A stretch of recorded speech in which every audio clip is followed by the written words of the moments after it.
What's going on, guys? My name is Commander Crunch, and today I have a $400 gaming PC build. So this gaming PC is just made for a beginner, in the PC world, a first-time gamer on the PC, or just someone who has a tight budget.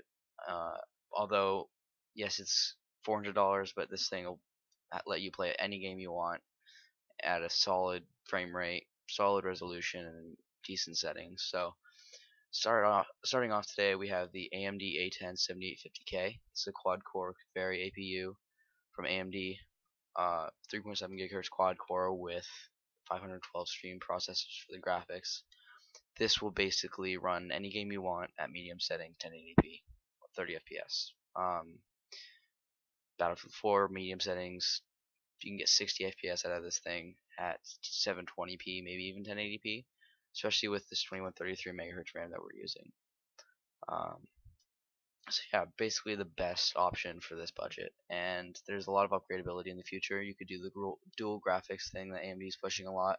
So basically you put an R7 250X in there, or 250E, which would actually be a perfect fit, and you'd get, you'd say it would be double the performance, but it would be about 75% better performance. So yeah, and then onto the RAM, we have 4 GB of HyperX Savage RAM, 2133 MHz, which is a big deal for the APU. You need that kind of speed because it can be a difference of 5 to 10 FPS between 1600 MHz and 2133. I will link down in the description below a Jay's 2 cents video that demonstrates this. Next, we have the Gigabyte GA-FTUA88XM-HD3 FM2 Plus motherboard. This is the A88X chipset, and it's basically top of the line chipset for AMD. Comes in at $50. This is a great budget motherboard. The reason I picked this is because it has 8-pin power for the CPU, so that gives you overclocking headroom for power, and also has 2 RAM slots, which isn't that great, but you can get 8 GB of RAM into this thing with that 4 GB stick I already have. Next, we have 1 terabyte of Western Digital Blue storage. This is a SATA 6 GB per second hard drive, and it's basically just a terabyte of storage, and it'll get you by. You can upgrade to an SSD in the future if you would like. And next, for the case, we're going to be using the NZXT Source 210. This is a $40 case. It's full-size ATX, but it's a mid-tower.